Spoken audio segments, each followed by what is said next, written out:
अस्सलाम वालेकुम अज़ीज़ दोस्तों। उर्दू रीडिंग प्रोग्राम 3.0 में आपने मॉनिटरिंग से मुताल्लिक़ एक चीज़ गौर की है, और जो ऑनलाइन और ऑफ़लाइन यानी तहरीरी शक्ल में, दोनों शक्ल में हमको रिपोर्ट की सूरत में रखना है।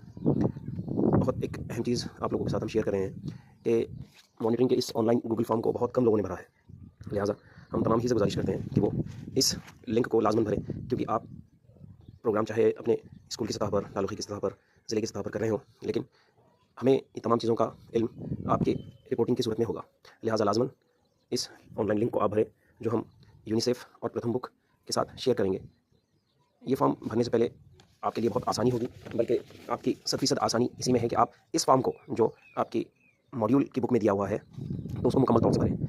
उर्दू वाचन अभियान 3.0 मूल्यांकन तख्ते की सूरत में सबसे पहले इसमें महीना भरें, और चूँकि मैंने अगस्त में भरा हूँ तो मैं अगस्त लिखा हूँ। मेरे स्कूल का नाम, जुलाइज़ नंबर, उसके बाद मेरी पट संख्या निपुण महाराष्ट्र की। अब चूँकि मेरी पट संख्या में और निपुण की संख्या में फ़र्क होगा, क्योंकि पहली क्लास चूँकि निपुण में नहीं थी इसलिए, और दूसरा पिछले साल और अब के साल में एडमिशन और जो टीसियाँ गई हैं उस सिलसिले में फ़र्क होगा, इसलिए इसमें आपको फ़र्क दिखाई देगा।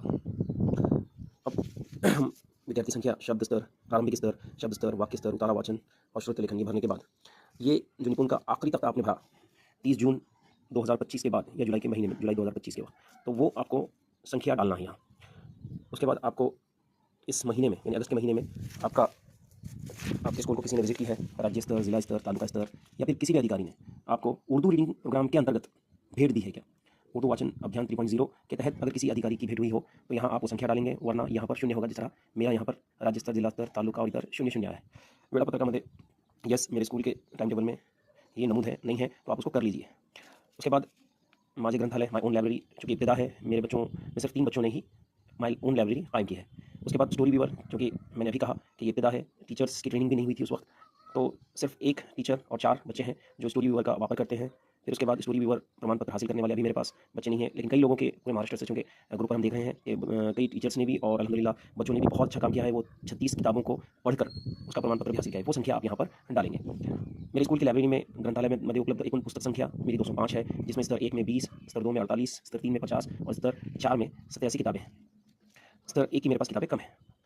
अब इन किताबों को पढ़ने के बाद जो है हमारी तलबा की इख्तिराई या तख्लीकी सरगर्मियों से मुतालिक आपको यहाँ पर लिखना है। अच्छा, एक चीज़ कहने की आपको रहेगी कि लाइब्रेरी चाहे वो जैसी भी हो, आपकी 2 किताबें यानी माई ओन लाइब्रेरी में बच्चे ने कायम की हो, तो वो 2 किताबों की संख्या भी उसको लाइब्रेरी ही पकड़ा जाएगा, चाहे वो बच्चे के पास 2 किताबें हों। और दूसरी चीज़, हमारी लाइब्रेरी में जितनी किताबें हैं वो आप स्कूल की लाइब्रेरी की संख्या मुनासिब डालें। कई लोगों ने, ऐसा हुआ है कि जब हमारा स्टेट लेवल का सिम्पोजियम था तो ये कहा गया कि हमारे स्कूल में 8000 किताबें हैं, 10,000 किताबें। असल में शायद उन्होंने दरसी किताबें मिलाकर बता दी थी।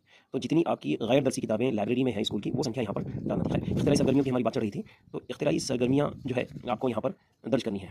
शाळेत कथा, कविता, परिच्छेद इत्यादि आपल्या शब्दात मांडणारी किंवा अभिव्यक्त करणारी विद्यार्थी संख्या मेरी 18 है। अपूर्ण कथा पूर्ण करू शकतात अशी विद्यार्थी संख्या 7 है। अब यहाँ पर जो ऊपर का है वो स्तर 1 और 2 के लिए है, यानी पहली से चौथी, और ये जो है अपूर्ण कथा पूर्ण करू शकतात अशी विद्यार्थी संख्या, यह है स्तर 3 और 4 के लिए सिर्फ। तो यहाँ पर आएगा 5वीं से लेकर 8वीं तक की संख्या। फिर उसके बाद कथेचा शेवट विषय बदलून नवीन निर्मिती करू शकणाऱ्या विद्यार्थ्यांची संख्या मेरी 5 है। तो यहाँ पर स्तर 3 और 4 के लिए ये भी, तो इख्तिरा या तख्लीक के लिए जो हमारा गट 1 और 2 है, पहली से लेकर चौथी तक का, उसके लिए वो अपने अल्फाज में सिर्फ बयान करें, चाहे जैसी भी सूरत में हो, ज़बानी, तहरीरी, तो वही है सिर्फ। और जमात पंजुम से लेकर अष्टम तक यानी 5वीं से 8वीं तक के लिए ये 2 तख्लीकी सरगर्मियों की यानी इंदराज आपको करना है। फिर उसके बाद है समय मूल्यांकन तख्ता भर लिया विद्यार्थियों की संख्या मेरी 25 है। अब यहाँ आपको ख्याल रखना है कि जिसने 5 स्टार लिया है वो संख्या नहीं, सिर्फ जिन्होंने भरा है तख्ता, और आपको रिकॉर्ड की सूरत में वो रखना है। एक पेज पर 4 ये बच्चों के रिपोर्ट प्रोफार्मा दिए हुए हैं, तो ये आपको जो है प्रिंट निकाल कर बच्चों को देना है। आप 15 दिन में या महीने में जब भी ये रिपोर्ट हासिल करें, इसका एक ही मकसद है कि बच्चों में ये तमाम चीज़ें, जो 5 मयार हमने रखे हैं, वो पैदा करने की हमको कोशिश करना है। आखिर में आपको जो है उर्दू वाचन अभियान 3.0 में जो मुश्किलात आ रही हैं उससे मुतालिक बेहतर ये है कि मराठी में लिखा जाए या फिर हिंदी में लिखिए, क्योंकि ये हमने जिस तरह पहले कहा कि यूनिसेफ और प्रथम बुक्स और चूँकि हमारे भी अधिकारी विद्या प्राधिकरण के उसको देखने वाले हैं, लिहाजा आप इस चीज़ का ख्याल रखें कि मराठी में, जिस तरह मैंने यहाँ पर मेरे 3 मसाइल लिखे हैं कि स्तर पहिल्यासाठी नवीन पुस्तके आमच्याकडे उपलब्ध नाहीत और विद्यार्थ्यांमध्ये वाचन सवय सध्या नाही, तो आम्ही प्रयत्न करतोय। तीसरी की शिक्षकांमध्ये वाचन रुचि निर्माण करण्याची सुद्धा आम्ही प्रयत्न करतोय। तो इस तरह आप जो है तमाम चीज़ों को भरकर सबमिट का बटन दबाएंगे। जज़ाकल्लाह।